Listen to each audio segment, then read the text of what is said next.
Yo, this is TJ Rogers, and you're talking to Talkin Schmit. Hey. Talkin Schmit. I'm already not watching. It's cool, like tonight is the night. Damn, this is like the coolest thing I'm ever gonna do. I wouldn't say it was fun. What do you mean? Well, Christian Fletcher's younger brother. Fuck the Dodgers. Big dog's in. What do you think, Talkin? We on? Schmitty? Talkin Schmit. Alpo macaroni. Most of these guys, their opinion don't matter. Talkin Schmit, right? It's skateboarding. I remember that. Talkin Schmit. What are yuns doing? Holy shit. Skateboarding homies. No, Schmitty, you can't jump in. What is happening? Gregory. Yes, we Wi-Fi check 1, Wi-Fi check 2. Shikata-pa-boom. Hey, good morning, good afternoon, good evening, whatever time it is that you decide to listen to your podcast. This is Schmitty, and I got a good one today. I'm with TJ Rogers, and we haven't talked, we just were talking, and we haven't talked for over a few years, probably pre-pandemic, almost for sure. So we're going to find out about TJ, but we're also going to catch up like homies and get acquainted with 2023 lifestyles. How you doing, TJ? I'm doing good, brother. How you been? Timothy James Poulin? Poulin. It's French Canadian. All right. Okay. But it's Rogers too, you know? So you were born up in Canada, Toronto, right? Yeah, I just grew up just outside of Toronto, like about 40 minutes away. How was growing up there as far as skateboarding? Were you inspired by people, or how did the skateboard come to you? It kind of came into my life around like I was 8 or 9, so I was like probably like 1999 2000 era, and I went to like the local skate park that just got built, and there was an audio demo going on. Audio shoes. Yeah, exactly. I forget all the skaters that were there, but I remember there were a couple local guys skating too and whatnot. But I believe one of the pros, I was like on a bike at the time. I wasn't even skating. Okay. And I was like on one of the ramps, and one of the like pros were like yelling at me, like, "Get off the ramp with the bike," you know, like. And I was like, "Damn, like harsh." But I was a little kid. I had no business being up there, so I was like, "All right, fuck it." Like, so I went down the ramp, and I got so scared, you know, like going down that, because it was kind of like it was like a little roll in, you know. But yeah, anyways, ended up like throwing out the bike and got a board the next day. Wow, dude. Was the skater Tony Hawk? I honestly, I have no clue. I wish I could. It give had them to have credit. been Bam. Actually, it was probably Bam. Yeah, it could have been. It could have been so many. Like there was a stack of people there, and I wish I remember who, because I could give him like credit, because like he definitely got me into it. But yeah, fuck, it's too long ago. So you kind of got vibed for being on a bike, and that's what brought you to skating. Yeah, definitely. Damn. Okay. Because I just seen like how skateboarding had like such a tight core group of like homies that were just like, it was just like, it made me want to be a part of that, you know, like being like at such a young age, being like so influenced, like, you know, as you're a kid, you're like so easily influenced. That's what I meant to say. And like, you know, like you're just at the park and you see all these guys like vibing out, having such a fun time. You're like, fuck, I want to be a part of that, you know? Right. So yeah, it was sick. Yeah, I mean, skateboarding's always kind of had its just like almost club vibe, where it's like, dude, we're in Toronto, hit these dudes up. You're in Minnesota, hit these dudes up. And like you've never met them, but all of a sudden you're best friends on day one because you all have that common vibe. Exactly. Yeah, it's family, you know, at the end of the day. Dude, so who are like the early inspos for you? I mean, I'm trying to figure this out, because Appleyard's probably like not that much older than you, or is he one of the dudes? It's so funny that you said Appleyard. I literally was just texting with him like 5 minutes ago. But yeah, no. So Appleyard was definitely like a huge influence, but also like Grant Patterson and Wade DeZarmo. Okay. You know, because like those were like, Appleyard at that time when I started skating, he already had moved to like California, and he just got Skater of the Year, etc. So like that was kind of like he was like way ahead, but he like obviously was so influential. But like the people that I seen all the time were like Morgan Smith, you know, Grant, Wade. Like I'd always see them in videos. Spencer Hamilton, like he's like a couple years older than me, but I always like was a huge fan of him ever since I was a kid. There's a bunch of other cats too. from like the West Coast and East Coast. Mm-hmm. But yeah, no, those were like definitely the main ones. So when you got into skating, kind of, was it like almost a hardcore like light switch where you're like eating up all the magazines and videos and putting stuff on your walls, or like what kind of kid are you? Yeah, I was a little bit of both. I mean, I had definitely a wild upbringing. It wasn't very consistent, but I definitely, when I found skateboarding, I felt like there was some sense of consistency in my life to where like I'd go to the skate park every day. And yeah, like I definitely had photos and all that stuff all over my walls. And like I even had this like little wooden box that had all my tech decks in it as a kid. And I'd like try and draw like the Spitfire logos, like all of the logos, like the DC logo, like the S, like all of them on the box. And it was like I'd write like all my goals on paper and like put them in the box, you know, like when I was a kid. It was sick.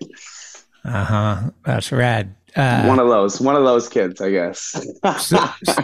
So how do you, I'm guessing shop, right? Skate shop's like your first, maybe like getting flowed or like introducing you to like, if you do this, you could get some wheels, or I don't know. That's usually like the route it is you get skateboarding in your blood, then you start going to shops, you start watching the videos, you start getting the mag. Pretty soon you're like, dude, I want to get in the mag. I want a photo in there. How do I do this? And then you just start ripping, and then all of a sudden you're friends with a photographer and a videographer and sponsor me. Like, is that the same way that it's going in Toronto, or? Yeah, to a certain degree. It's definitely a lot slower pace out there. Sure, especially younger, like 20 years ago, like the videos and everything, it wasn't as you know, not oversaturated, I wouldn't want to say, but not as much was going on, you know?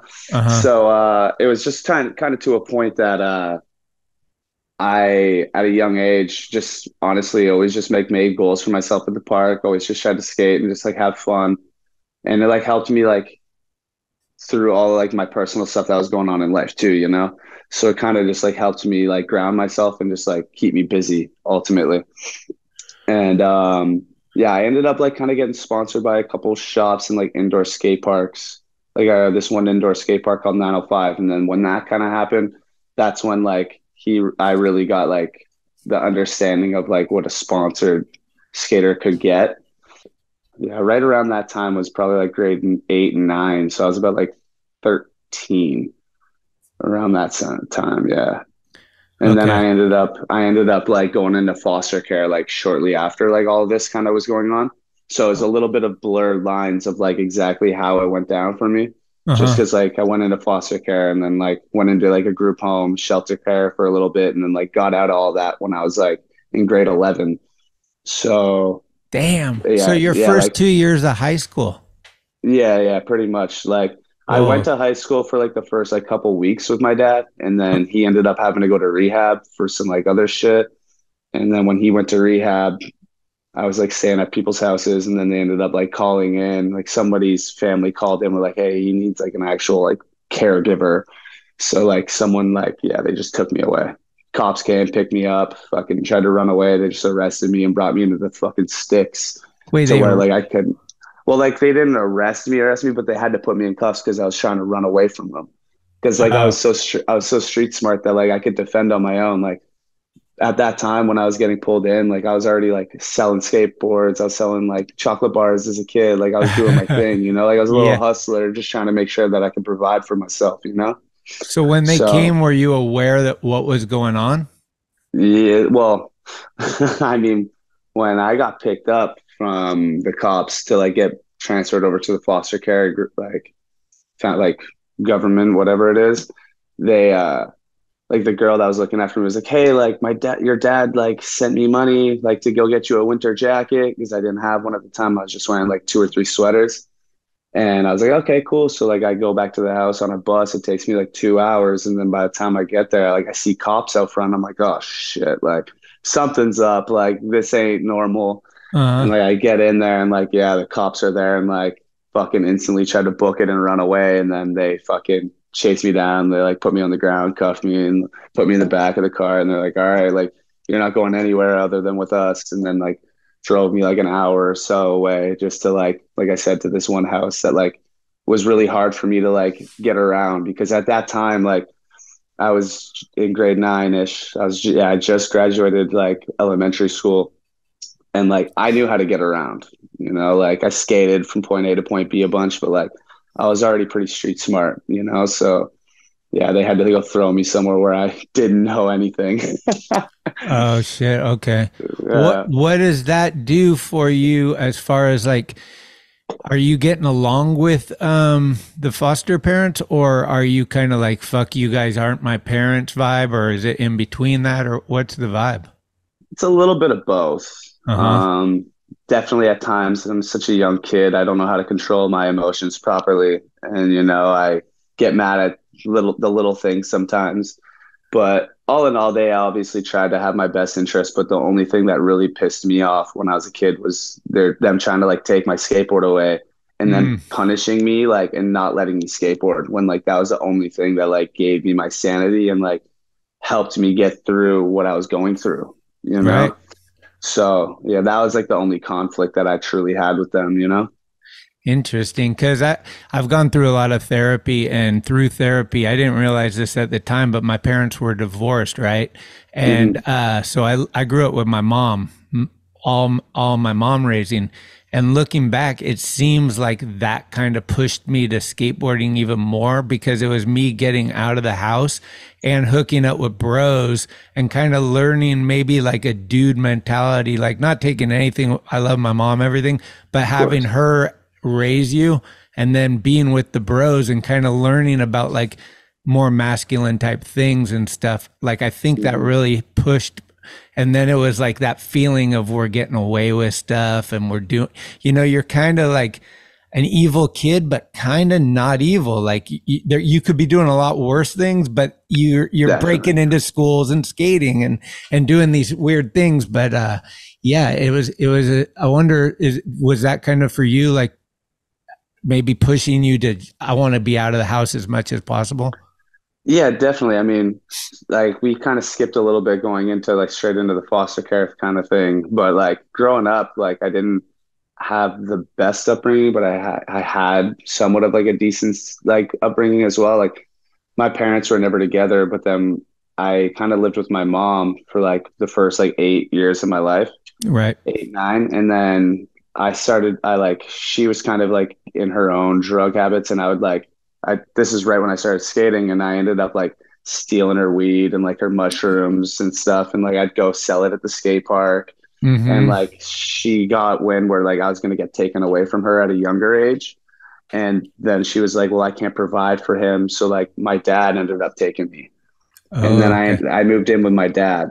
And then when I moved in with my dad, he kind of like, he built the CN Tower stairs. Like he was in the Iron Workers Union. Like he was a really successful man at a point in his life, and then he ended up like having a bad incident at home. Like he started his own business and he cut off 2 of his fingers on a table saw at home. And then that's kind of when he went into his depression. And then we lost the house, we lost everything. But like at one point, like, I was definitely like, I had it all too, like I had a little dirt bike, like the whole 9 yards. Yeah, I had the whole 9 yards. Like I've had the best upbringing to also the shittiest upbringing, so that's how like I can kind of decipher and like appreciate everything that comes my way, because I know the levels to everything, Right. But that's wow. Okay. It was crazy. I didn't really know that one. Yeah, like it was pretty wild. And then when my dad cut off his fingers, that's kind of when like he started like doing oxys. And then like when he was doing oxys, like he was doing like 80 milligrams like a day. And he wouldn't just swallow them. Like he'd be snorting them, and then he started to inject them. And that's when like I kind of got into the play, like where he was showing me how to like do a lot of this shit, firsthand. And then when I was like, I remember we just like lost that house. We were living in a hotel for 3 months. And then after the 3 months, we moved into like this kind of like this crack house in like the South Central of like our hometown. And like, he fucking like, he was just cooking crack all day, like just doing his shit, and like guns on the tables, And then that was kind of like within like 6 months to 8 months of living there, like I just graduated grade 8, and then that was kind of like a wake up to him, because like he was like, damn, like he's getting older and he's like seeing this firsthand, like this is like I got to clean up. So like that's when he went to like rehab, you know. And then then when he went to rehab, like I was kind of on my own already. Like at that point, like I had like some random like local companies like getting me to like distribute their boards. Like they gave me like 50 boards on like consignment, and I'd go sell them to like homies and skate shops, and I'd make like 10-15 bucks a board, you know. Like like I said, I was a little hustler like when I was a kid, you know. So and then fucking foster care happened. But right when I got out of foster care, I ended up winning like my first contest at DC Nationals, which is like this like Canadian contest. And I won like the regionals, which is like the province, like the state. And then I won like a free trip to the Slam City Jam in 2006. Oh, sick. In Vancouver. No, it was actually in Calgary. It was the last one that they did. Oh, okay. Yeah. And then ended up going out there, had a great time. And then that's kind of when I got like, I seen Grant Patterson for my first time. I seen Greg Lutz. I seen all of these like massive pros at that time at that contest, you know? And that's kind of when I really, really got introduced to like how big skateboarding really was, you know? And then I ended up like getting my first sponsor there. Like my first real sponsor, I got sponsored by Circa Shoes. That was your first sponsor? Was a shoe sponsor? Yeah, for random enough. And that's the hardest one to get. It took me years to get on it. Like it was crazy how that worked. But yeah, back in the day, like, they hooked me up with like shoes, just like flow through like the sales rep out there. But like, it was sick, you know? Fuck yeah. Who was the guy that like, who was the one that kind of whatever discovered you and wanted to put you on? It was actually like one of my homies named Seifa Benson, who does the bun. He was good friends with this guy named Virgil. This guy, I forget his last name, but his name is Virgil, and he like lived in Toronto, and he was a Circa TM at the time, like, or like the sales brand sales guy. And like he was like, yo, like you gotta hook this guy up with shoes. And like I already talked to like this girl, Dominique Morissette, who was like the girl in Canada at the time as well, like on the West Coast at Slam City Jam. And they're like, oh yeah, hit up Virgil, like we'll make sure to get you something. And like that was kind of like how I got, you know, some shoes at that point. It was pretty sick. Especially like just coming out of foster care and like seeing all this shit firsthand. Like I seen Leo Baker like out there skating. Like that was like the first person I seen skating like a street spot. Like when I got off the flight and going to the venue, like he was skating out front, like filming. I was like, holy shit, like this is crazy, you know, like it was sick. So then what's your first board sponsor, like, or what comes next as far as sponsors go? Do you actually put together a sponsor me tape at some point?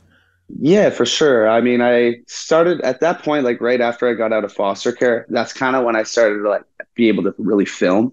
And like I was able to like go to like Toronto and film a lot more. And then that's kind of when like the doors really opened for me.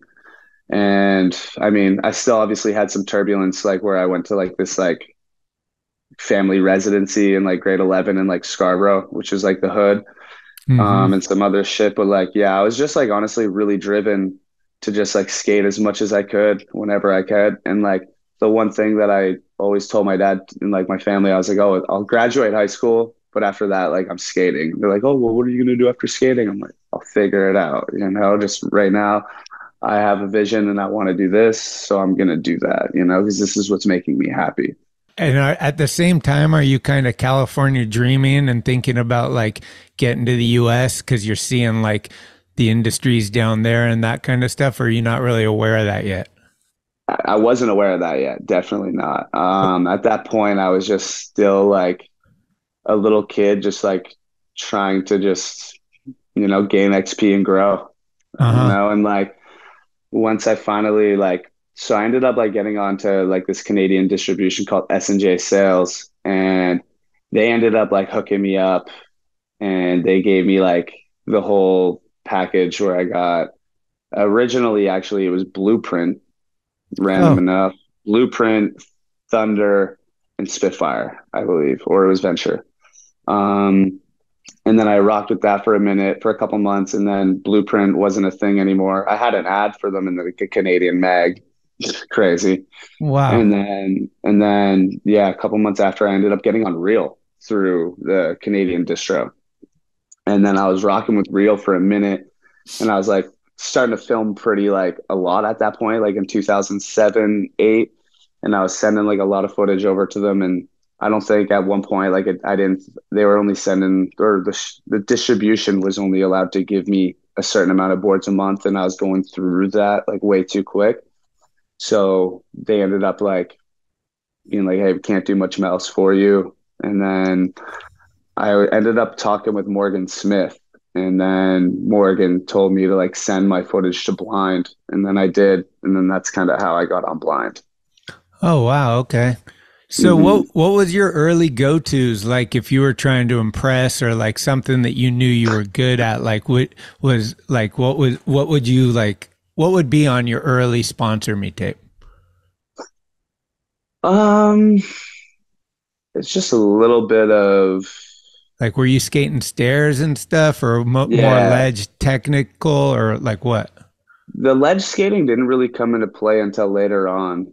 Okay. It was more or less kind of, I was just trying to be well-rounded in everything. Like when I grew up, I skated a lot of transition and like quarter pipes and stuff. Oh, okay. So it was, yeah, like I kind of had like a little bit of like, transition like experience to where I liked doing that from time. Oh my God, fire alarm is going on. Like those sponsors, like you're on Reel and stuff, but it's through a distributor. So you're not probably even talking to Jim or anybody at Reel. No, I wasn't talking to anyone at Reel, but like I know I had a bunch of footage and I got them to send it to like Mickey and Jim and everyone at that time.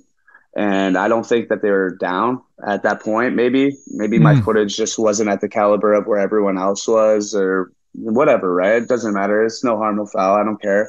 Yeah. But yeah, they ended up like didn't really saying anything further. So I was like kind of like trying to just find some board company to get on through the States, to be honest. Because at that time, like I was like, okay, I know I need to go to the States. Like think I just went to Miami for my very first trip. And I drove out there with my homie Mitch Barrett and like a bunch of homies from like Ottawa, Montreal area. They came and picked me up. And I actually went with my friend too, Bobby the Kaiser. Oh, sick. And yeah, so like we all went out there, and it was pretty crazy. That was like 2008 February. And then yeah, freaking my very first trip to the States, or to LA, was January 2009. So it kind of happened pretty quick. Like after me going to the States one time and kind of like getting my like feel of it, I was like, damn, I want to go out there more. So I think I went out there for like Phoenix Am, and went out there a couple different times as well for other contests, like maybe Tampa Am too. And then I ended up finally like going out to Cali. And then that's kind of, I think I just got on Blind like Flow. I got on Blind Flow like in 2008 at some point. So yeah, that all makes sense. Huh. Yeah. So when you get to Cali and stuff, are you aware of spots? Like, are you like kind of a skateboard tourist where you're like, dude, there's that, there's this, or are you still kind of green? I'm a little bit of both, I think. I mean, I definitely knew of certain spots, but it was more or less like the most famous, iconic spots. Like, I didn't know every single spot going down, but when I was looking out the window, I'd see shit. I'm like, oh, check that. Like, oh, yeah, this guy did this on that. I was like, oh, shit, That's always my favorite. Like when people come to SF and they're like, let's go to Wallenberg. Like I haven't been there. Like, let's go to EMB. Like I want to see these places. And you see people, especially for something like Wallenberg, where you're like, you watch them and you're like, oh shit. Like it's a lot different than I thought, or whatever, Definitely. Cool. Yeah, I got shook. Like I remember at one point, I think it was my first trip out there. I like went out and I was like, oh, I want to go check out El Toro, like just look at it type shit. And then ended up looking at it, and I kept claiming, I was like, oh, I want to switch 180 it. I want to switch 180 it. But then I got there and I got so scared. I was like, yeah, fuck that. Like, I'm not doing that. It's way too big. Like, give me another year. My legs are still like growing, you know? And then I ended up like talking to Weiss again. And then I went to go stay out there. And then, or actually, no, how this happened. I went to Arizona to go skate with my homies. We came out to LA for a weekend just to skate. And then on our way home after the weekend, I was like pretty sore and tired, but we're like, yo, let's just go look at it again, you know, like just wanted to get a feel for it again for whatever reason. And I was like, yo, fuck it, I'm gonna try it. And it was just like one filmer and like another homie and just me. And then I ended up trying it like 7 times at sunset. I like kicked out first one, landed on the second one, third, fourth, fifth. I kicked out on the last one, the 7th one, and it like fucked up my heel. And like I couldn't walk. And like we just drove home. And then that was like on a Sunday. And I didn't skate for a full week.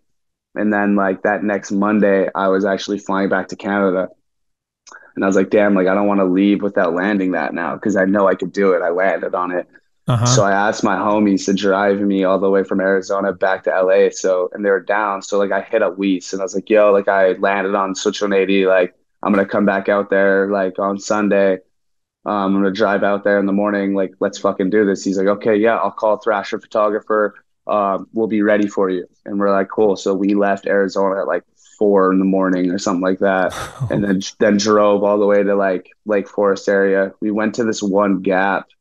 It's not skatable anymore, but it was like a big grass gap over a sidewalk. It was like at a school. I switch flipped it in the same part with the Switch 180. Morgan Smith backside flipped the gap too. It's a good gap.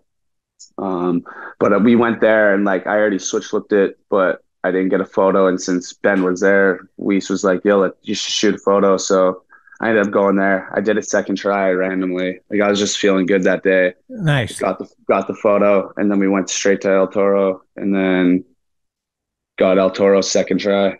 I landed on the first try, slipped out, and then landed it. I was gonna say it was early, I think, right? Yeah, damn. Yeah, it was like before noon, like before all this shit went down, and then we went to right after that. I was like, all right, let's go skate. Let's hit another set before I got to fucking drive all the way home. He's like, you guys, you're fucking nuts. And I was like, well, fuck, let's make the most of the day, you know? So ended up like going to this other double set down the street. It was like a 4 flat 4 or something like that. And then I tray flipped it. And then Weiss was like, yo, we're working on a video. We want this shit to be in it. And like, we want to introduce you to the team. And I was like, okay, sick, thanks. And then that was like my shit. I drove home and then went back to Canada the next day. And then within a year, the footage came out, and then I kind of got put on blind. What was that first video? It was called This Is Not a Test. Okay, so that was the first one you were in. This is not a test. Damn. I mean, I had a mag minute and certain other things like prior to that. Like no, but I mean with blind. Yeah, with blind. My very first part was This Is Not a Test. Okay, sick, dude. And then, so what's it like after that? Getting maybe to go on your first trip or something and hanging out with some of the team and getting to know Weiss better and all that kind of stuff. Like, is it a US trip or do you guys go to Europe or like what's some of their early stuff? Like where you're actually bonding with maybe some guy that you didn't know that well or whatever. For sure. I mean, my very first trip out there in 2009, like I was on blind at that point, but I was staring at Jared Lucas's house. He was Jared, he was a team. Yeah, you know, Jared. So I would always go I stayed at his house and I got introduced to like Romar then, and he wasn't even on blind. And then met him. He was super cool. And then Weiss hit me up and was like, yo, what do you think about him? I'm like, fuck yeah, like get him on. And then he got introduced quickly. And so I got to know Kev pretty well, like pretty early on. And I was always a fan of him. And then I knew Ronnie a little bit. Like I met him and he was like a legendary icon, obviously. Was a little intimidated talking to him and James Craig. And then James kind of was like leaving at the time that I was starting to come out to Cali a lot.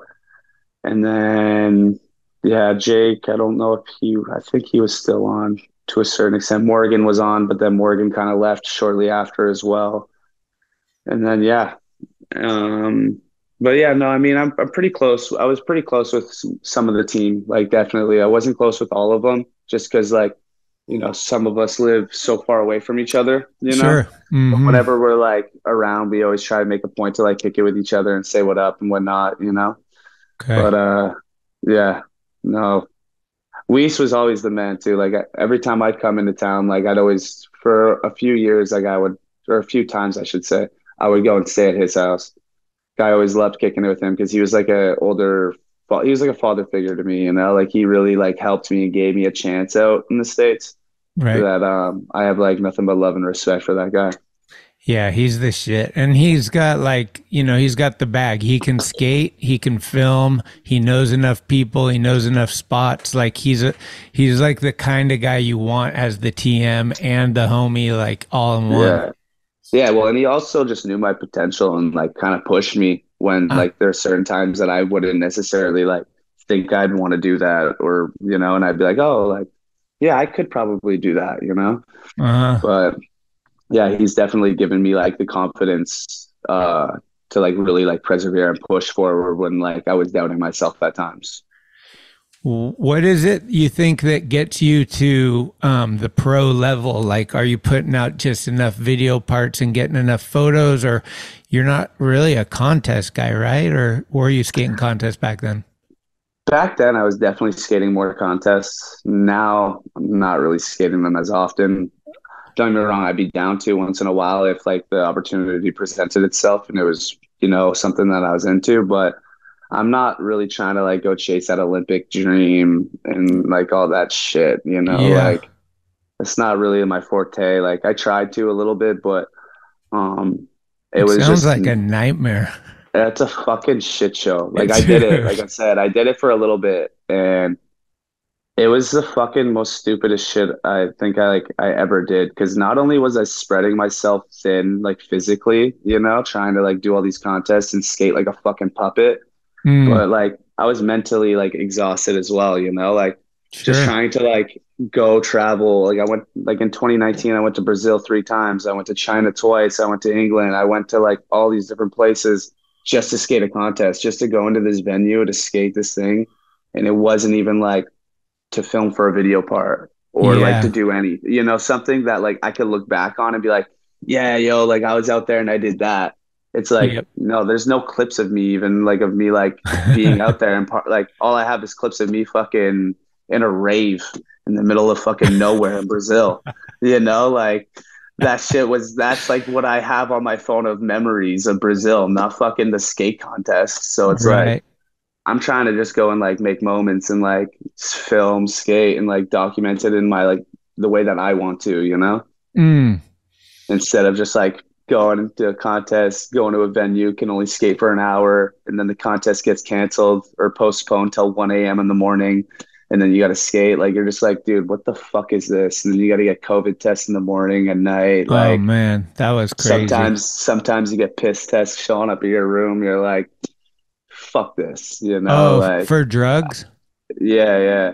Oh, okay. And like, I mean, I've never done cocaine. I've never done any drugs in my life. I've smoked weed, done a little bit of acid when I was a kid, but like I've never done like pills, like any of that type of stuff ever. So like I've never been the type like, yo, if you want to piss test me, like, but it's just frustrating when you get like woken up in the middle of the night on some random shit, Yeah, and I mean, I was always telling people, because I was filming contests for quite some years, and people would always be like, oh, dude, you got to go here, you got to go there. And I'm like, no, you don't understand. I get off the plane and go straight to the course, go from the course to the hotel, go back in the next day. Like, you're not seeing where you are. Like, it could be anywhere.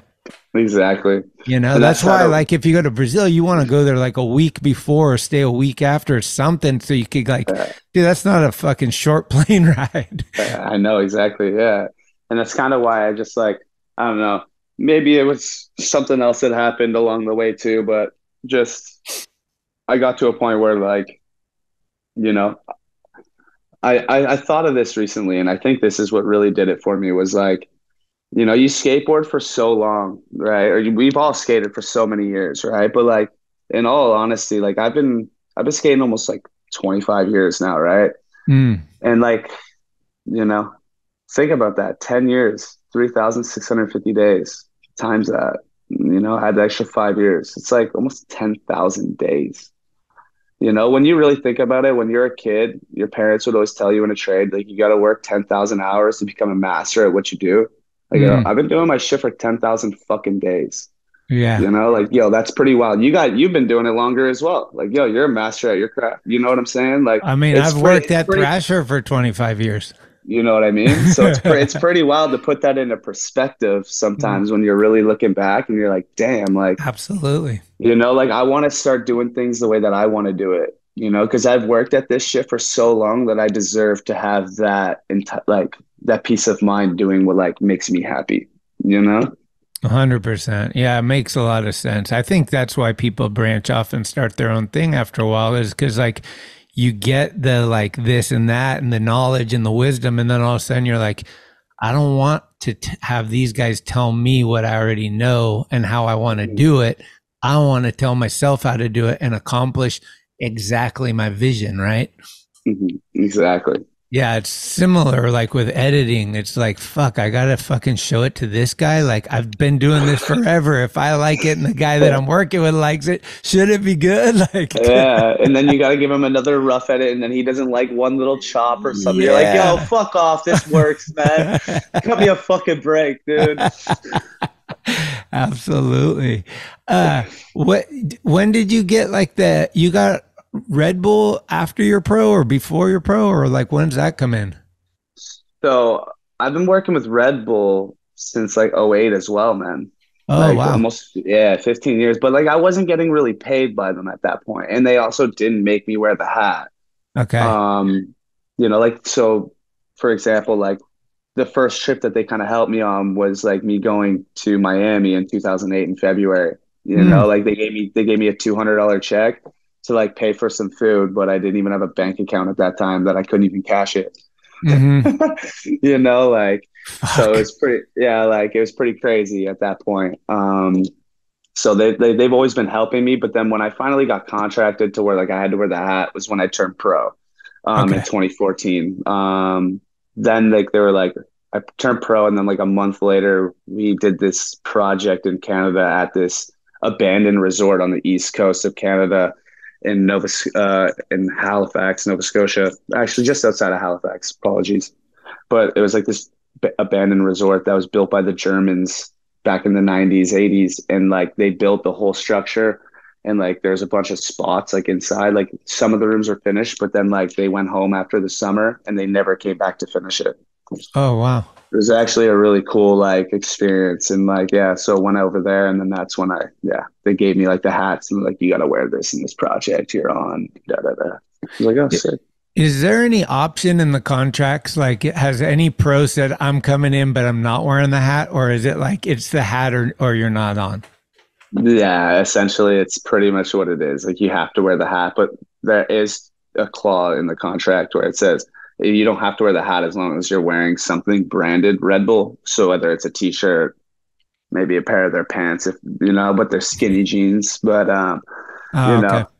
Not the best fitting clothes for me personally in my aesthetic. Yeah. But at one point too, like I started kind of taking it into my own hands, and I started making my own denim. Like I get all my pants like custom made from this guy in Indonesia. And I hit him up and I asked him to kind of put the Red Bull patch on my pants. Cause during COVID, I didn't have any hats. It was hard to get stuff, whatever. Yeah. And a lot of the hats didn't fit me, like I have a smaller head. I have like a 6, 7, 8, Whoa. Like actually, I'm not even joking. Damn. So like, it's hard for me to like wear certain hats. But yeah, I ended up like getting the Red Bull patch on my pants and just kind of rocking with it for a bit. And like, they were cool with it, but they also like told me like just recently, they're like, hey, if you could kind of steer away from that a little bit, like you can still do it to a certain extent, but not as consistent. Like we still need to have you branded in certain projects. And I was like, yeah, okay. Like I understand, like you guys want to be like represented properly. So I try to do what I can for them and facilitate, because it's like, but it's hard to match that hat sometimes because doesn't fit my head properly, you know?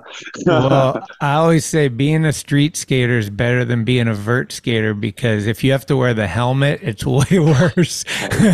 You know, the hat's a little more tolerable for sure.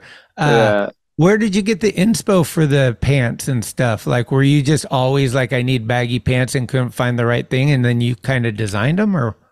I think so it all kind of trends back to like the roots of like my skating. When I grew up and I started skating, like I got a bunch of hand-me-downs as a kid. So I was wearing everything way too big. And I ended up like, you know, finally getting sponsored and like, no, you're a medium. No, you're a large. And I'm like, no, I want XL or double XL. Like, and I want fucking 38 pair of pants. And like, they end up giving me like 38 skinny jeans. So like, you know, like, yeah, they're 38s, but like they don't fit like 38s, you know? And I was like, damn, like I guess I'm just too big, you know? Like, I don't know, like didn't make sense to me, but I ended up like getting to a point where, you know, obviously like at that time too, like you hearing a little bit of my upbringing, I didn't have like a lot of like financial help, and I didn't really have parents that were able to help me either at that point.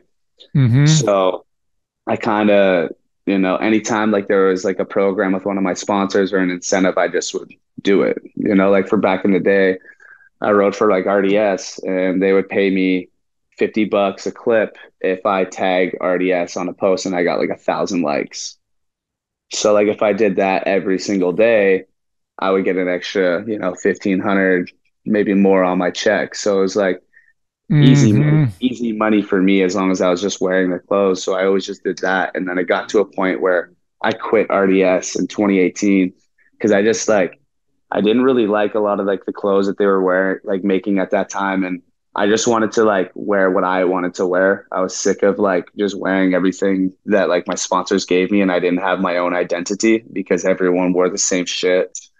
So I ended up just starting to buy blank t-shirts, like wholesale. And then I started buying actually polar cargo pants. That was kind of what started kicking it off for me because I really liked the fit of those. And then I rocked that for a solid year and a bit, almost 2 years. And like, I was buying them all online, like no shops had them anymore. I was like buying them all like off crazy random websites. It was so hard to find. I still have a brand new pair of them just for nostalgic vibes, you know, like, but, yeah, so I rocked those, and like I ended up like hearing about this guy, Indra, which is this guy who owns a company called Televisi Star. And he does like the custom embroidery with the VX on all the pants for like a bunch of people. And like I hit him up and I was like, hey man, like I have a certain pant that I like, and can I give you the measurements and like, you know, could you make them for me and I'll pay you for each pair, you know, like full price. I really don't mind. And he was like, no way. Yeah, of course. And then like, so I sent him like my sizing of the polar pants. Like we went on FaceTime and I got him the exact dimensions. And then, yeah, that's when I just started getting like my own custom denim cargos, and I'd like switch the different stitching on them, like whatever. And then that's kind of like what I've been running since pretty much, I think it like was right at the beginning of COVID, if not a little bit before, you know? Right. Okay. Let's talk about Wallenberg though. I filmed a real good clip of you there. Yeah. Switch front side big spin, right? That's it. Yeah. 2015, I think. Or was that? I was trying to remember if it was the first, like, did you go there and try it and come again? Or was that what you went there to try it and you did it, right? Yeah. Well, I switch front 3'd it probably like 2 months prior. Okay. I was out there in February, like filming with a bunch of Canadian homies. And then I like switch front 3'd it. And then we were going to go on a blind tour. And then when we went on the blind tour, I was like, yo, we got hoops in the van. Like we got all the posse. Romar was down to skate it too. Mickey said that he might want to skate it. So we were like, all right, like, yo, let's do it. Like we called you guys, and then yeah, you guys brought the fucking ramp, and then Romar was trying Ollie 3 for a little bit, and then I was trying to switch Biggie, but I was like, fucking juiced that day. You remember that? I don't know if you remember that day. I was juiced. No, for sure. Yeah, it was sick. I mean, I kind of like had skated with you a few times. Like, actually, I was going to say, I think because I went to LA one time and I met up with like you, DeCenzo, Appleyard. You guys were skating this like DIY like place. I don't really know where it was. I feel like it was Pasadena or somewhere out by a freeway. But that day, I remember you and DeCenzo telling me about getting paid for Instagram clips. And that was the first time I had ever heard of this. And I was like, what the fuck? Like, I was just like, blown. I mean, obviously now, like, it's kind of almost standard. But at that time, you guys had it going and you were explaining it to me. And I think I filmed a line with Apple. I can't really remember, but it was just like this, like, kind of like where a building was and it's not there anymore. So it was just like a flat thing. I think it was a La Mirada DIY, I believe. And Duffy was there? Yeah. I'm almost positive it was that one because like there's a bunch of ledges and stuff. It was like almost in an industrial area. Yeah. Okay, but so that was like I had met you a few times, but getting back to Wallenberg, like, yeah, dude, I would say like whatever Red Bull's putting in those drinks, you were taking them down. You were like fucking hyped. Honestly, like I don't drink coffee, so like my Red Bull's my coffee in the morning. You know, I like it personally. I mean, even if I wasn't sponsored by them, like I still drink them. So it's sick that like to support them just like on and off too, you know, like I said, they've been there for me since like the get-go. And like, I mean, I don't know if you know, but like I went through cancer last year. They paid all my fucking bills. Wow. I didn't know about the paying the bills. I know you went through cancer. Yeah. Like they paid all my bills to make sure that I had a peace of mind going through like what I had to go through. And like, I had no like crazy bills, like an overhead, you know, because like, you know how health insurance is out here. Like I didn't have like the best health insurance for my plan. So I had a huge out of pocket maximum, but like they paid that debt like straight up. They're like, yo, don't trip. You're going to be good. You know? So like I said, like they've been literally from like the first time, like, you know, rocking with me and like them giving me my freedom to where I like, you know, like they've had my back. So I got nothing but love for them, you know? Fuck yeah. Had you done something like, I don't know if you can even say similar, but like, did you do that trick somewhere that was pretty big that you were like, I think I can do it at Wallenberg? Or did you just say, I switched frontside 360, so I think I can do some other shit there? Or like, what was the thinking? I think it's both.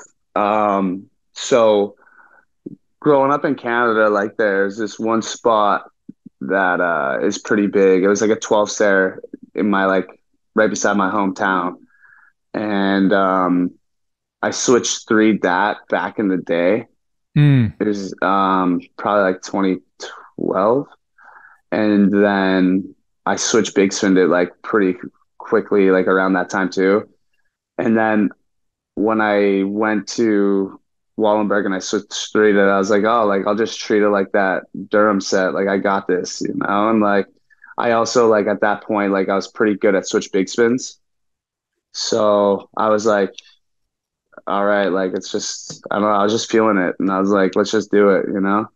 Yeah. I like that. I like that those two tricks to jump down stuff. Like they're like a good feeling. I haven't really done a switch biggie in a long time though, I'm not gonna lie. Like, I mean, that was what I was gonna ask is where do you go after that? No, that's it, right? Like, did you retire that trick? You know, it's like fuck. Yeah, I mean, there's been a couple times where like for switch front threes, like I always continued that trick on for a little bit, but I haven't really done one in a while that that was like substantial. Like I think the last one that I did that was like I think was the Tucson 15. Oh, okay, yeah. Because I did it on Hollywood 16. I did it on Wallenberg. And then I was like, I want to do it on Tucson. Did it on Tucson. And I haven't really thought of another spot to do it on. So I just kind of been showing on that trick. Well, I want to hear your perspective because I was there, and I want to hear your perspective coming to SF with DeCenzo because Jake ordered a trick. He wanted the biggest kickflip in SF. You guys show up to look at the school and all that shit. Like, What's going on? I mean, it was such a crazy one because the actual double set that Diego ollied, I think there was construction or something. The run up wasn't able to do, so we went and looked at the other set. But like, what are you and Ryan talking about on the way there and stuff? And like when you get there and see it, like tell me the vibe. Honestly, Ryan is so fucking sick. He's the best dude to like get the ultimate hype from. Like when you're like wanting to skate something big, like he turns into like this little kid and he breaks it down into simplified math that it's like, oh, like anyone could do this. It's too easy. And like you just get stoked and like he just brings this energy where you're just like, all right, fuck it. Like let's just go. And like yeah, he's the best to jump down shit with. And yeah, like we're talking on some random shit. I don't even honestly remember like the whole conversations. I just remember us going there, and then I think we slept at Double Rock the night before and we didn't get the best sleep. And then we woke up, went there, met up with all you guys, and like Ryan was warming up. And I just remember like he was like, oh, like I got this. And like at first he wasn't really feeling it, I don't think. Maybe he was, but at least from what I remember. And like then he ended up like getting juiced up and he fucking almost did it like first try. And I was like, what the fuck, dude? And then he ended up not landing it. And I just remember fucking Phelps being like, all right, well, if you're done, he just points at me. He's like, get up there then. And I was like, fuck.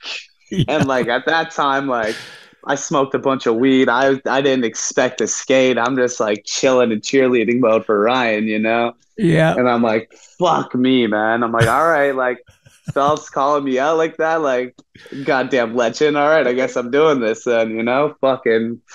So I ended up like getting warmed up. You were there. I tried it. I fucking had it. I like did one I did it Baker Maker. Like I rode away, but like put my hands down and like kind of slipped back, but like I still like stood up when my feet were on the board. But like, yeah, I didn't get the one that I wanted. And I hit my head too, I think. Ryan hit his head. Yeah. I think I hit my head and like my legs just exploded.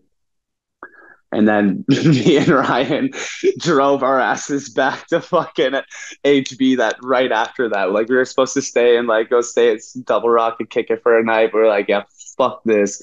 And we drove all the way home. And like on the way home, he was so fucking sore. He was like speeding and we got pulled over and he got a ticket. We were just like, fuck, like just a double fuck you, you know, like.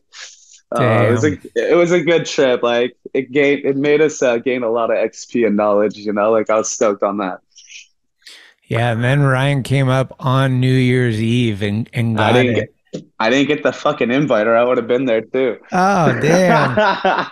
that day was epic because it was like, it's New Year's Eve. And I remember Ryan showed up and I think his quote was, I'm either going home celebrating or I'm going home on a stretcher or something like that. Exactly. Like, damn. Oh, man. Actually, the GOAT, man. Goddamn legend. There's so much respect to that dude, man. He's still flying, dude. Like, it's crazy to see what he does still on a board, you know? Yeah. He's fucking 37. It's insane. I know some of these dudes. I mean, you too. Like your legs. It's like I was talking to somebody about Jaws, and I'm just like, dude, his legs are just like gum or something. Like you can't. Like it's insane. Like the drops and all that craziness. Yeah. He's a different breed. You look at his legs, you're like, damn. Like his knees do look crazy because of how big of the impact his ollies are. You know. Blood Wizard. Blood Wizard. Blood Wizard. Blood Wizard.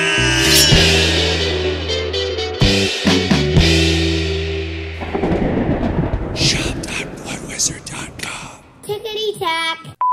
Hey, it's Corey at Blue Plate, 3218 Mission Street. Come see us. Meatloaf, fried chicken, deviled eggs, Dollar Olympia beers. We're here every day of the week. We got a garden and we got smiles on our faces. Come let us make you happy.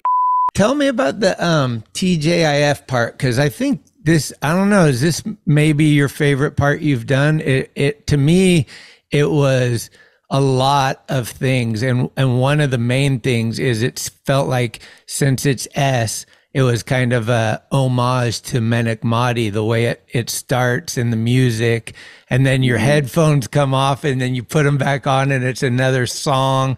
Like the part was really edited well. The tricks are amazing. Like, is that your favorite part, or am I? Yeah, no, it's definitely like by far my favorite part that I put out to date.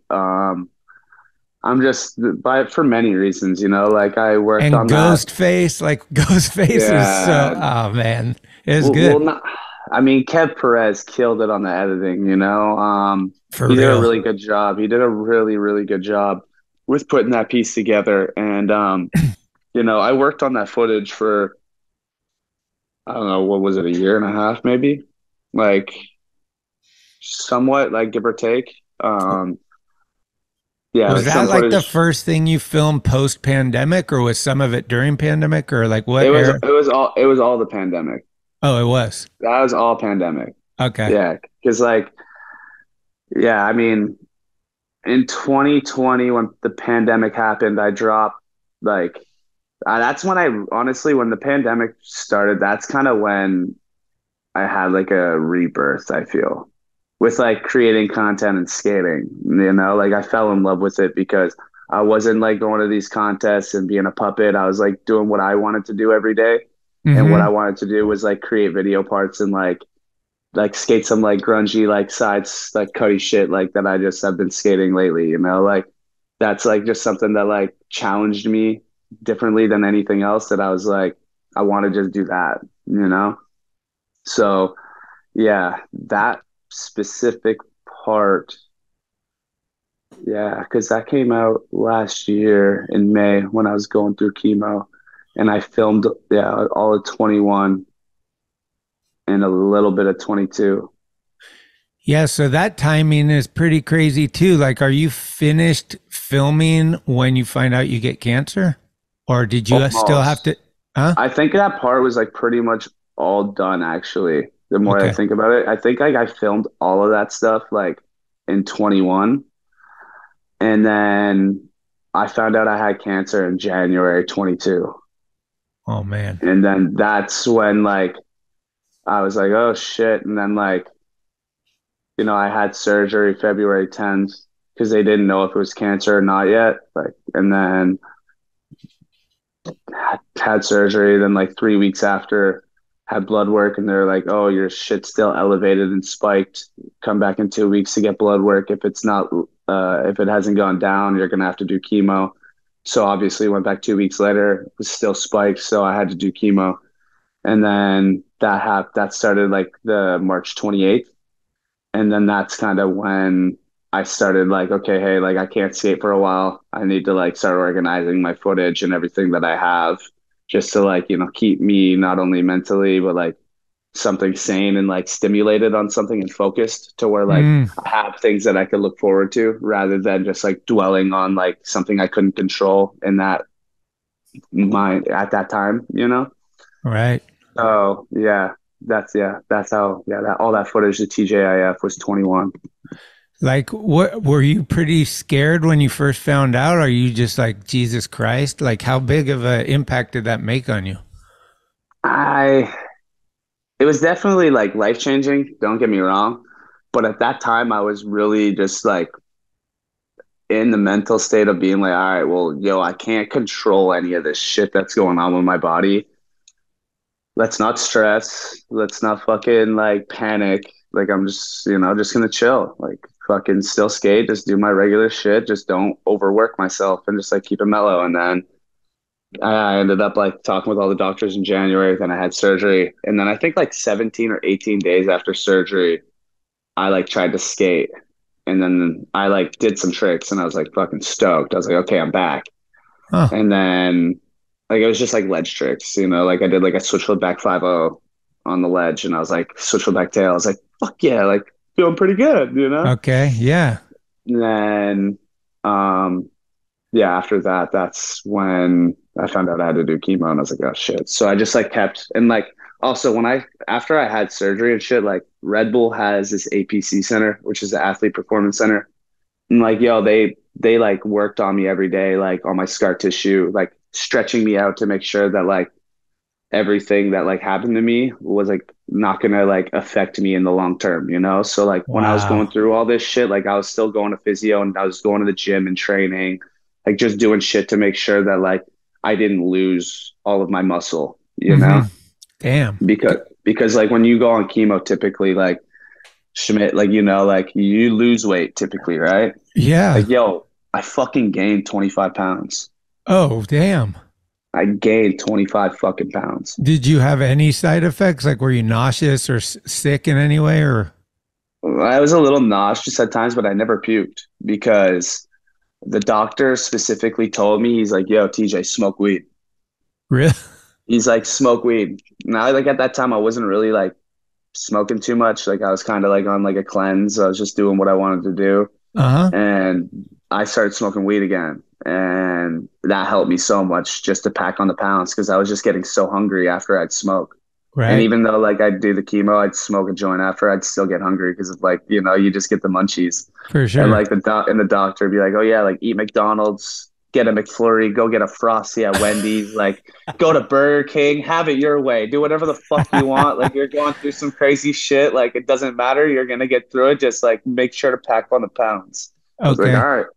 So did the doctor kind of make you feel like you're going to be okay? So Like, yeah, for oh, sure. okay. Well, it was Okay. comforting because like the thing is like with testicular cancer, like as long as you do the 4 rounds of chemo, like it's a 96% success rate to where like it shouldn't come back. Like it's a very like common cancer, but they kind of figured out the science or whatever behind it to where like, it's Right. curable, you Okay. know? But yeah, it's pretty wild. Dude, I mean, seems like Dude, I'm showing. I Don't know. even, I you're mean, good. that's the story, right? Like that's Yeah. like, and you're only you're not even halfway through your life. And like, Yeah. you've got a lot to tell. Yeah, for sure. Definitely a What, crazy life. what's the thing in the TJIF that took you the most? Like, what was the hardest thing in there that you battled that you were most stoked on getting? Ah, man. I mean, I could tell you just a funny story about the part. I think everyone would get a crack out of it. Yeah, let's hear it. Well, you're talking about the clip with like the switchback lip, and then like I dropped my headphones and I put them back on. Song switched. Yeah. Like that's like a famous spot in Toronto. It's called Skydome 13. And like Chad Fernandez knows blunted it back in the day, 411 for shy shit. Oh. Like it's an OG classic rail. Okay.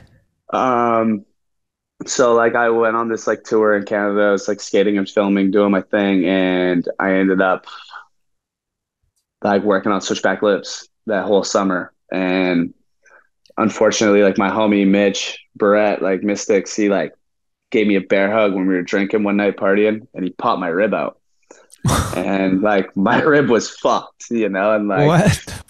it was fucked. And like I still had to like finish the tour, and I had like another like 8 or 9 days, whatever. I had like 2 or 3 more weeks in Canada, like, and right the last few days, like after the tour was done, I had like 2 or 3 more days in Toronto. I was like, all right, like I want to go do this. Like fuck it, my ribs feeling okay, but Right. I ended up like drinking. I went and grabbed a bottle of tequila, and I fucking drank like a third of it, like a solid chunk of it, and it like warmed up my ribs, and I started doing like push-ups and shit, like jumping jacks, all that shit. And then like I was like, all right, I called the filmers and the photographer. I'm like, you guys fucking ready? Let's go. And I just started yelling and like went there, and then I did it 4th try, wasted. No way. Yeah. Damn. Wild. Shout out to Dustin Dolan. Yeah, literally. Fucking Damn. legend. Wow. Inspo. And you don't really skate rails that much, right? No, Like I that don't might skate be the rails. only rail in that whole part. Probably. Yeah. And it was like, yeah. I don't like, I have my certain tricks to skate on rails. Don't get me wrong. Like I used to skate rails a lot. Like that one rail, Nija kick 50, the Desenzo front boarded in his double down part. Like, Right. I was there with Rhino. Like I switchback boarded it. Like that curve one. Yeah. Like I've done some like crazy kink rails and all that shit, but like, I don't know. Everyone does that shit nowadays. And like, I'm sick of seeing the same thing, and everyone goes there and like posts 50/50s or 5/0s and crazy Smith grinds on like crazy rails, and I'm just like, damn, like I would have used that for my part. I That I'm know. just like, but no, like some of the shit that I do that I post on Instagram, people would use for their part. So it's Right. like, yeah, pick and choose your battles and just do what like is what makes you feel good at the end of the day too, right? Like skating rails, I liked skating, but like I said, it was so limited because everyone just has done everything. Where Yeah. like I could go to a ledge and like I have my staples, but I also have a bunch of other like cool creative things that I could kind of put together as like a two piece, and they could complement each other rather than just like skating a rail, you know? Mm. Yeah. Personally. I mean, that kind of brings us to the ninja thing. That's a barracks contest, right? What was it? Ninja training or something. Oh yeah. They did the ninja training. Yeah. Yeah, I mean, those are gnarly where it's like you're going to do this to this to this and then out. Like, Yeah. what was, I saw it was you and who was the other guy that you were skating with? Was it Felipe, Gustavo? Gustavo Ribeiro, maybe. Just Gustavo Ribeiro. Oh, I'm pretty okay. sure. Damn, was that fun or was that like, Yeah, how long did that take? To be honest, I think it was pretty quick. Oh, really? I think I did it quick, and then like we decided to like film one, and then it took me a little bit. But like I think we did it, and then we were like, okay, let's do one, you know?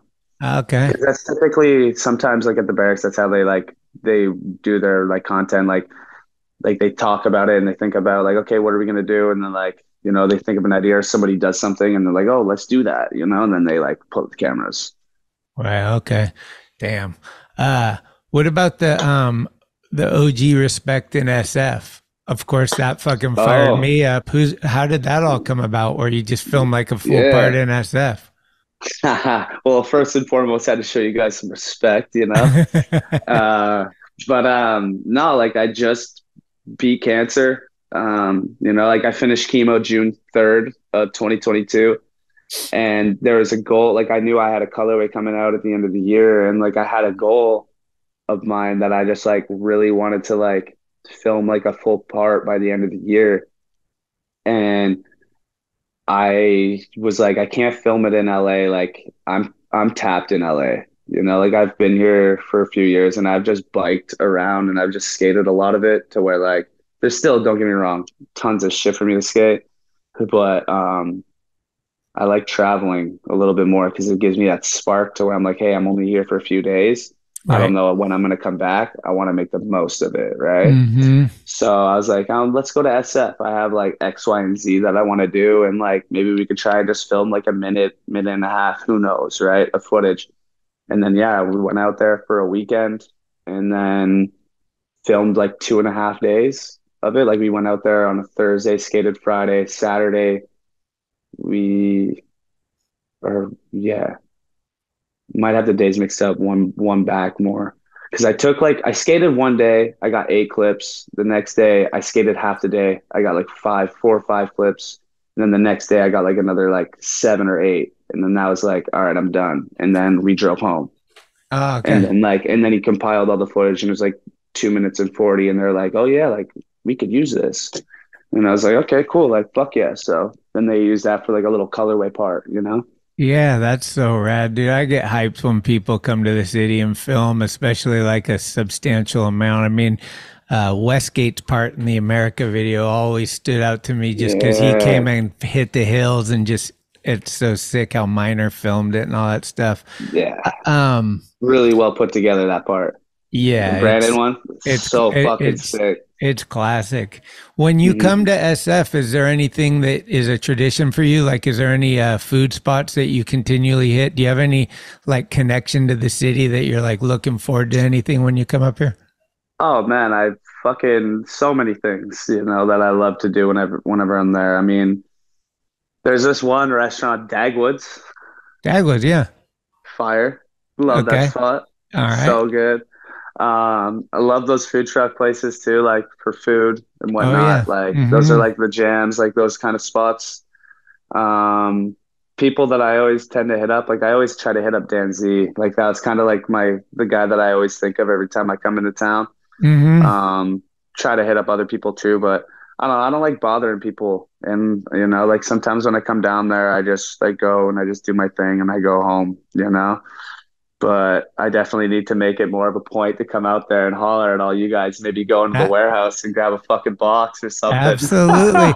I was at the dude. I was at the mag. Fuck, I don't remember. It was probably a month ago, and Tony came back from lunch or whatever. He's like, "I just seen TJ at EMB like skating that ledge out or something." Sick. That's fucking hilarious. For a random one. Yeah, I drove out there for one fucking day. I literally left my house at like 6:37 in the morning, got a filmer, and then drove up to SF, skated that spot, got 2 clips, and then I left and went and skated Oakland Courthouse, and then I drove all the way home. Oh, damn. Did you get some at the courthouse? I got a couple things. Nice, dude. Oh, fuck. That's... Yeah. No, I'm stoked. I'm hyped on... I'm honestly more hyped on the courthouse clips than that outledge.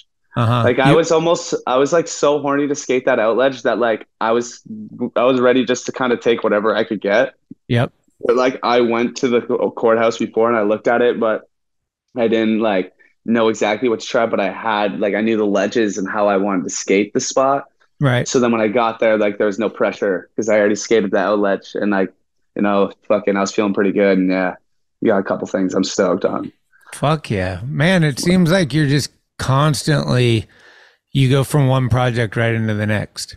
Yeah, I mean, for me, especially like after chemo too, especially like I always have been very like goal driven, but also like I'm not getting any younger. And like I said earlier, I've skated fucking 10,000 days, man. Like I know what I want and I know how to put a project and a piece together the way that I know that I'll be proud of and other people could be hyped on too, Right. And like, I have a really good vision right now with just like what I want to do in the next couple of years that, I'm just going to keep my head down and hopefully it comes into like fruition and I get everything like I get everything done that I want to get done with these projects. Cause like we'll just see what happens, like I'm just really hyped just to not only get like a second chance at life again, but just to like feel that stimulation again, physically and mentally, like to, just like have that fire under me and push me like a little kid. I don't know. I get stoked on that shit.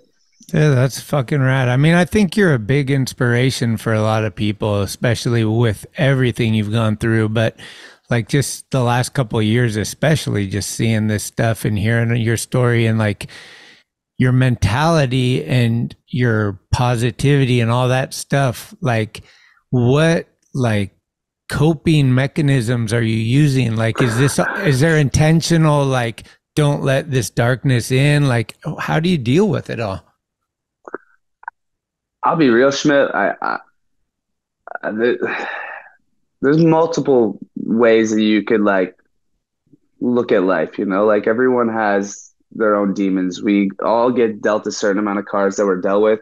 And we want to try and make the best of each and every situation, and obviously it's easier said than done at times. And there's certain times where like, you're influenced by certain financial obligations or, what you think is cool or you're going to be accepted. Right. But like, I've gotten to the point for me, like, I just want to do what is going to make me happy at the end of the day. Cause no matter what anyone else fucking thinks, like, it doesn't matter, like I just truly like, I almost fucking died. Like, I just want to live and just skate and just like look forward to something next. I want to continue to keep looking forward to that next day, that next project, that next year, instead of like not really being in contentment, honestly, and just kind of like letting it go. Like, I don't know. I feel like I've skated for so long and there has been times where I've let go of the gas a little bit.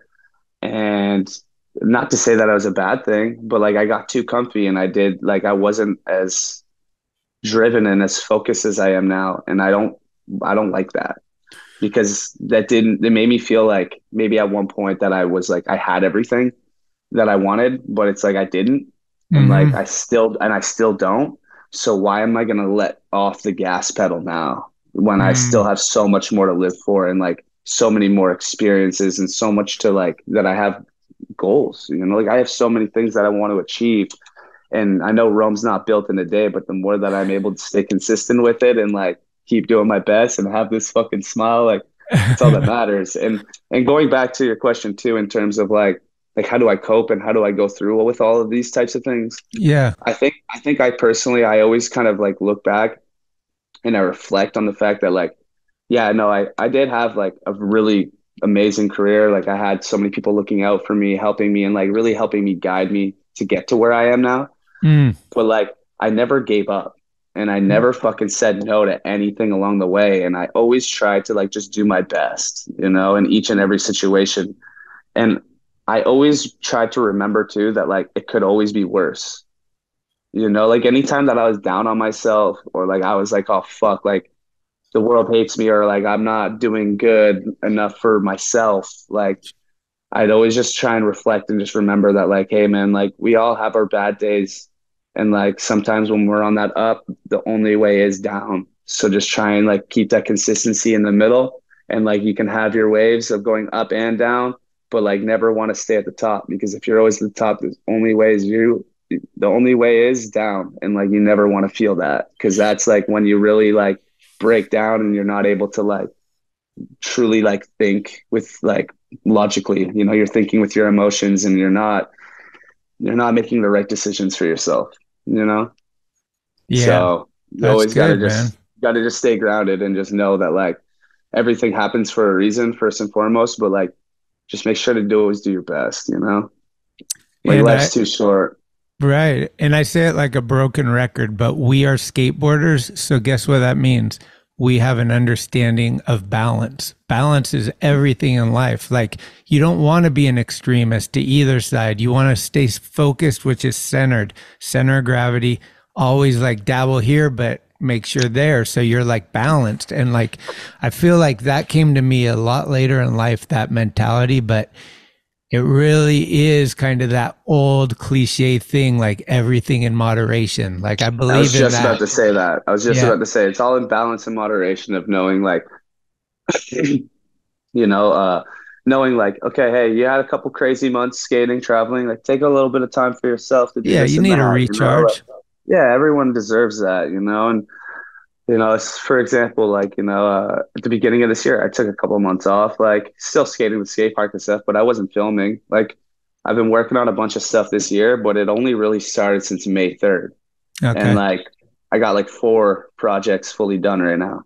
That rips. But like, I've been working hard for the last like 6 months at that, to where now I'm like fully done. And I have a couple little trips coming up. I leave on Wednesday to go to Mexicali for 5 days. And then right after that, I go straight to Australia for 2 weeks. Damn. And then after that, then I'm kind of chilling, but those aren't for like a video part, like all the parts that I'm done, I'm kind of done. And now I just got to figure out a home and also figure out the editing process of them. Okay. So, well, pretty stoked. I've been down on Market Street. We're building a little plaza, cement plaza in between 7th and 8th on Market by those fountains. And Frank Gerwer has been helping us. And I told him I was interviewing him, and he's like, dude, the Thrasher trip, this guy, you got to ask him about day one. The guy, or I don't know if it was day one, but you got broke off and disappeared. And then all of a sudden, same day, you show up at a double set ready. He was like, it was insane. Yeah. No, fucking.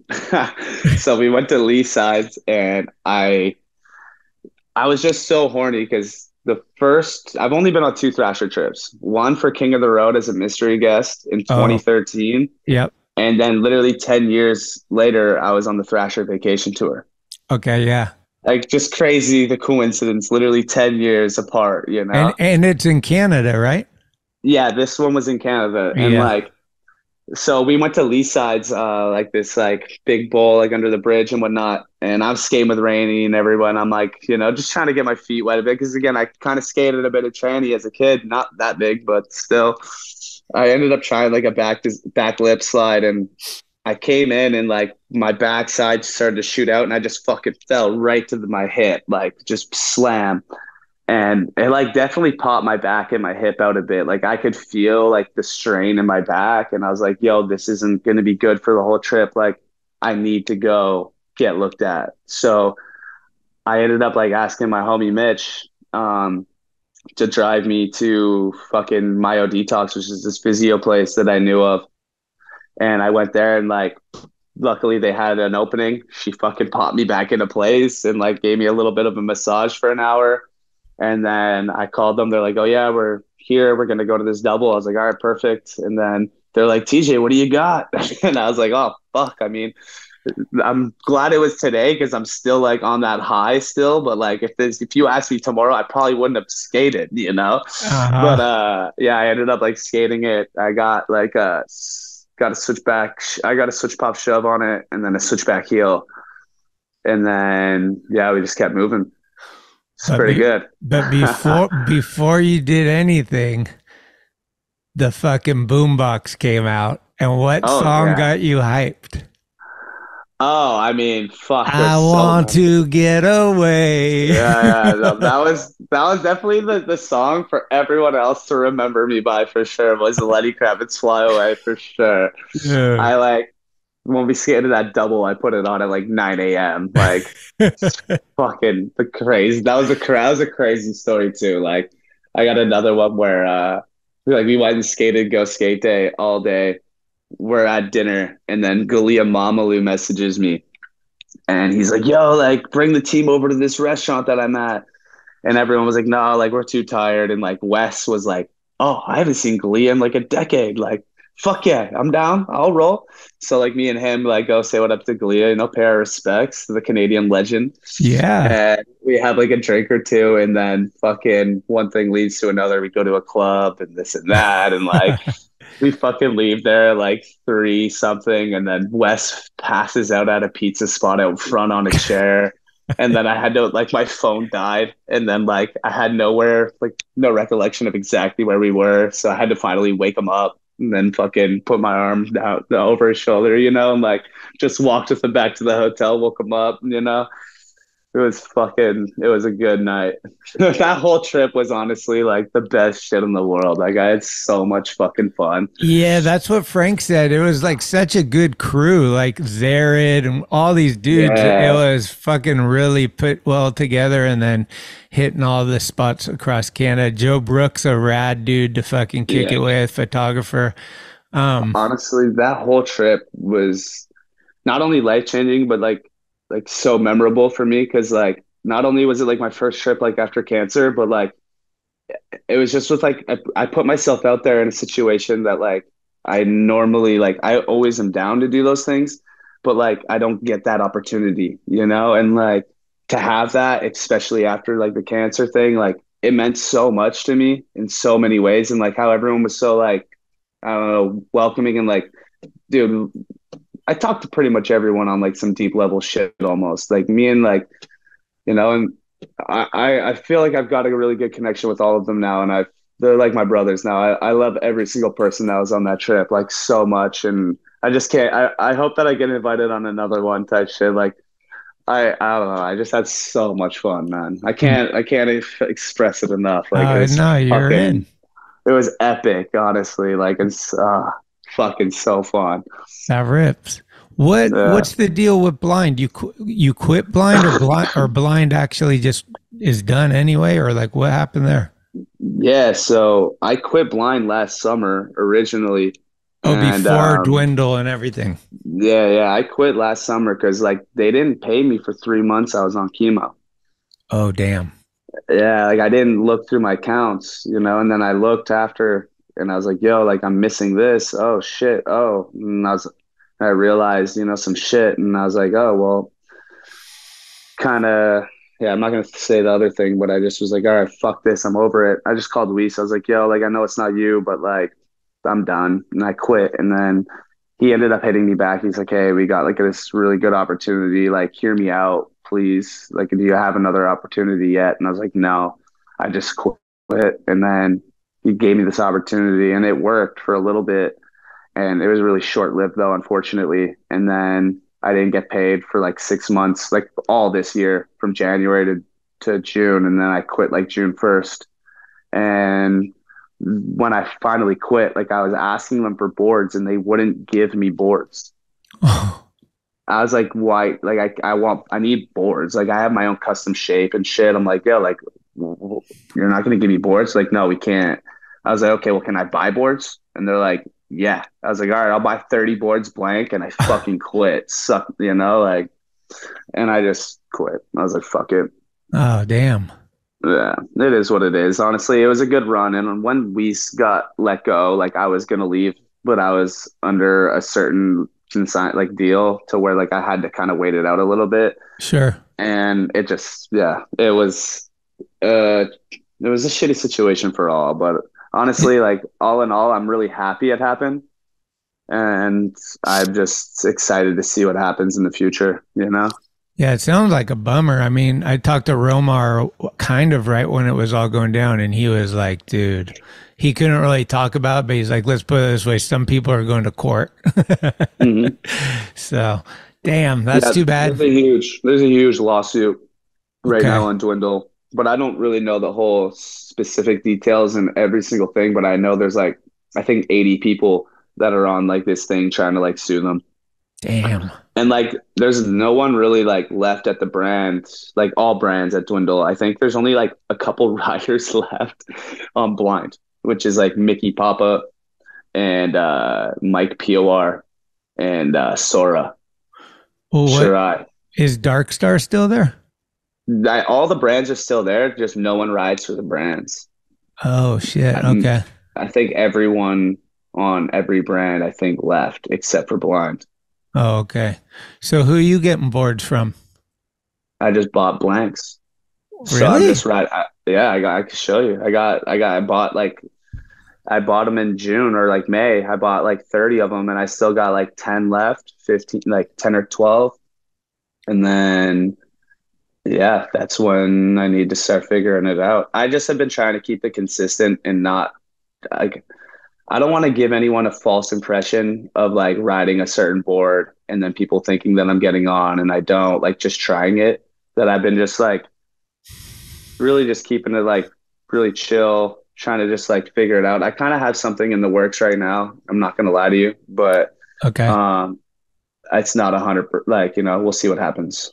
Okay. You know, but I'm sure something will happen and yeah, it's probably going to all be for the good of whatever, right? No, honestly, like the company that I'm kind of talking to a little bit right now, I'm definitely like really hyped on them, and they just have like a really good history and like it's really family oriented. It's like it's a homie vibe shit, you know? And I just like, I like that a lot because obviously like being with Weiss for 15 years, like he was like a big brother, like a family to me, that like, even though I wasn't the closest with like the whole team and like we didn't do a lot of trips and this and that, but like moving forward, I want to like make different changes, especially like I said, going through like everything I went through. Like, yeah, I just really want to do things the way that I want to and like what's going to make me happy, you know? And like, as long as like everyone's down, like we're fucking, you know, we'll just keep it moving, you know? So I still got a lot of life in me. I still want to like, I got so many fucking things I want to do. That's rad. It's like, you know, there's only so many days. So it's only so many days in the year, but yeah, we'll get there. Okay. Well, winding down, it's been a hell of a year. What are we thinking for this year as far as like who are going to be the contenders for Skater of the Year? Who are you looking at as like the dudes that are killing it this year? Fuck, I mean, dude, there's been so many people that have been like doing their thing this year that I'm like really stoked just to kind of see the list. But I kind of have a feeling I know how the list is going to be put together, that I know Miles might have a pretty good chance. I have a feeling. That cover shot he just had where he bombs the hill after the front. Whoo! Yeah. And then Jack O'Grady. I was looking at just the covers this year. Ollie, that Ollie was fucked up. I really like that Tom Knox cover that just dropped. That was sick. Yep. That was super cool. Like thread the needle. Almost Joe Valdez. Put some Valdez spice onto this. For real. I was hyped on that. And then, I don't know. Everyone's doing their thing, man. Honestly, like Have any video parts spoken to you? Like, have you like watched a video part a bunch of times this year of anything that got you stoked? I'm drawing a blank when I get put on the spot like this right now. Yeah, no worries. Honestly, I've been on the road since that Thrasher trip. I got home a couple days ago. Yeah, like, you went to England, or where'd you go? Man, this year's been crazy. Ever since that Thrasher trip, I went home for like less than 24 hours, and I left, and then I was on the road for a month, came home for a couple days, then left again for another like 6 weeks, 7 weeks, and then I got home literally a week ago today. And then I leave in a couple days. Wow. So it's like, it's just been non-fucking stop. So yeah, I'm trying to think of all these different videos that I've watched that's given me the inspo, but I'm just like, I'm still watching the Tyshawn part and all the other shit too from last year that just got me juiced too, you know? Like, yeah, there's certain things that were just like really like impactful, but I am looking forward to seeing like some other people's parts that I know that they're just sitting on waiting for, you know, a certain time that's going to come out soon, you know, for the Sodi. We're about to unleash Pedro Delfino part that's going to be pretty heavy. Yeah, that was another guy I was going to say, like, I've been waiting to see that part because I was talking with everyone on that Thrasher trip and they're saying like, oh yeah, we're working on something. It seemed crazy. I was like, I could only fucking imagine. Yeah. Because I got to see Dro like in person, how he skates, and he's fucking sick to watch. Like, actually, he's so like one of my favorites to watch skate. Like, he gets so juiced so quickly and like just like that, just jumps. You're like, what the fuck? Like, no hesitation, you know, like bow. It's like, holy shit. It's insane. Well, dude, thanks for taking the time. I put DeCenzo on the spot, and I wonder if I can put you on the spot. I know it's not easy, but if let's see, what would it be? Mount Whistler became Mount Rushmore of Canada. Which 4 skaters would be on the mountain?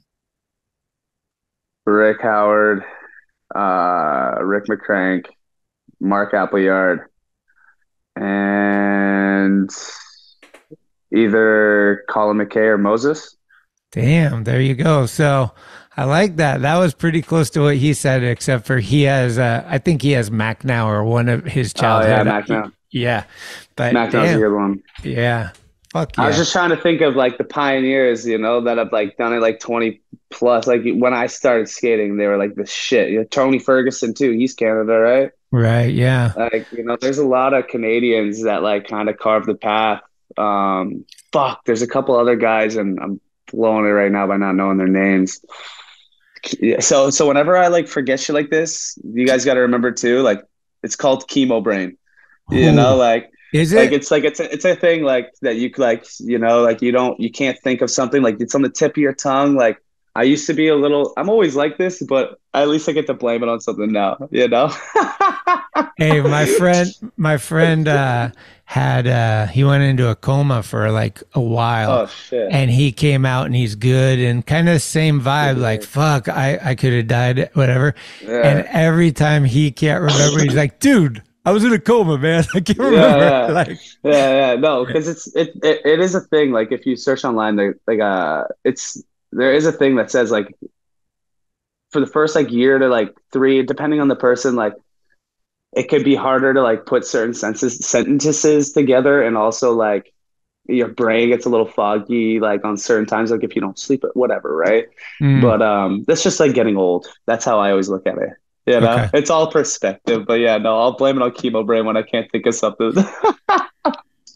So funny, man. Fucking legend, Schmidt, legend. Hell Good to yeah, see you, brother. Dude, for sure. I'm glad we got to catch up, and dude, please reach out if you come to SF again. Like, I'm down at the mag again. I was working from home for 3 years, so it's kind of crazy going back to the mag like after 3 years of hiatus, but it's cool because I felt like so out of it at home, like by myself. And then, you know, water cooler talk is actually pretty cool because you get to hear about what else is going on instead of just in your immediacy. But like I said, we're building this thing down on Market Street. I can't even believe it's happening. It'll be done in like 2 weeks. It's all cement. We just did a volcano. We did a 60-foot long curb that has like an escalator in it. And then there's kind of like a China Banks-esque small tranny to flat bank thing that has marble benches coming out of it. Oh shit. Yeah, it's going to be cool, dude. It's like I'm unbelievable. Yeah. So when you come back, it'll be there for sure. Cause I think we're going to have it done in like 2 weeks. Cool. Good to know. Yeah, I know. I've been wanting to actually come back out there and skate the Berg again soon and some other stuff. So depending if the weather permits and after all these 2 trips by the end of this month, once I'm home, maybe I'll come back out there in like November or something and come catch up with you guys, you know? Yeah, let us know. Miner's making a little documentary on Wallenberg right now. Oh. And there is been some talk of some like NBDs trying to get done in this at the end of this, like throughout this year. Yeah. I've heard of some people that have some tricks in mind that want to do some shit. And I'm like, oh shit. But I'll just tell everybody out there, I've filmed a lot of shit at Wallenberg. And I think I've only been there 2 times where the guy didn't make it. Like my record for filming at Wallenberg is pretty high percentage. So if you're going to go, you might want old Schmitty behind. I should fucking holler at you real quick. Definitely. Hell yeah, man. Fuck yeah. It'd be good to just kick it too. Get some food or whatever. Yeah, no, exactly. I mean, next time I come out there, I'm definitely going to holler at you and everybody. The last 2 times I go, it's like quick trips. Like, you're on a mission. I get it. Man on a mission where I'm just like, no distractions. I just go and handle and I get the fuck out. But I got to go out there and just like show face and kick it too. You know, it's well overdue. So I'll make sure to come through ASAP and after these trips and just, you know, even come out and just, I won't even fucking film. I'll just come out there on my once. Might have to ask fucking Redder if I could sleep on the fucking quarter pipe or something. Redder's gone. Double Rock's done. Oh, fully? Yeah, there's like a car place. They had to get rid of that building, so yeah, it's gone. And I think Redder moved up north somewhere. I don't know where he is. Oh shit. Okay, so again, I'm a little out of the loop, I guess. Fuck. Yeah, no, it's only. I mean, I think that happened right around pandemic, but yeah. Okay. Yeah, true. Touche. But dude, keep the attitude high. Like you're seriously inspiring a lot of people. My homie McKenny has been hitting me up pretty regularly as far as just like how much juice you're giving him and how stoked he is on like just how you just kind of like handle shit and keep it positive and keep it going. So just realize that you are affecting people, you know, besides yourself, that people are looking at how you're doing things and it's helping other people. And I think that's always a great thing to help you when you're feeling a little low to dig yourself out of it, you know? You just influence somebody. Thank you for that, Schmitty. It's been tough times for everybody, you know, like some people harder than others, but it's not a contest of depression out here. We're just saying. Fuck no. Yeah, no, we're all, you know, at the end of the day, like we're all people, you know, we all have feelings and we all are dealing with something at the end of the day to where we just need to come together as a whole and just like be supportive. We just need to be free and love each other. I believe it's not fucking that hard, you know, like, yeah, you may look at someone, they may not look cool, but you can fucking talk to him. I bet you he's a pretty cool dude. Or he went through some shit and now you understand why he looks the way that he does. You know, or whatever, right? Like, man. No, I get it. It's like the whole divisive thing is just killing us. We got to like come together. This whole like separate thing is just, it's not a good vibe. And also, I want to just give you a big hug, but not big enough that it cracks your rib. Fuck yeah. Appreciate that, baby.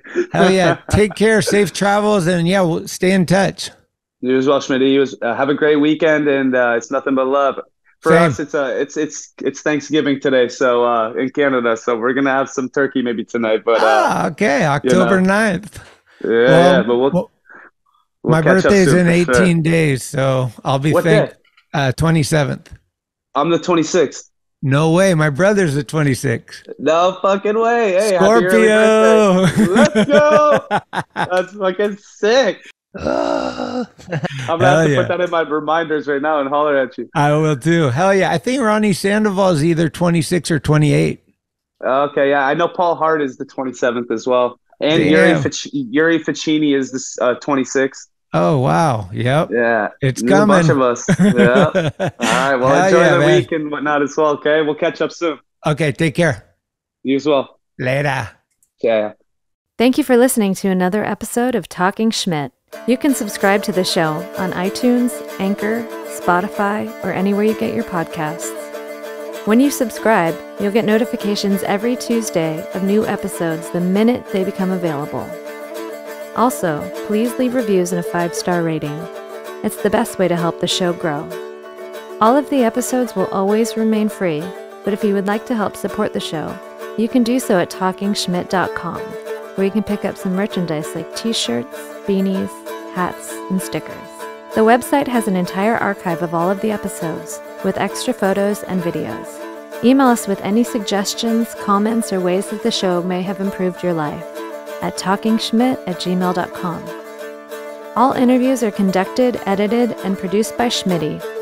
The intro music is Mary's Cross by the band Nature. A very special shout out goes to the executive director, Sharal Camisa. Shout out. Love it! This is Talkin Schmit, where the Rolodex is deep, but the conversation is deeper. Keep the wheels greased.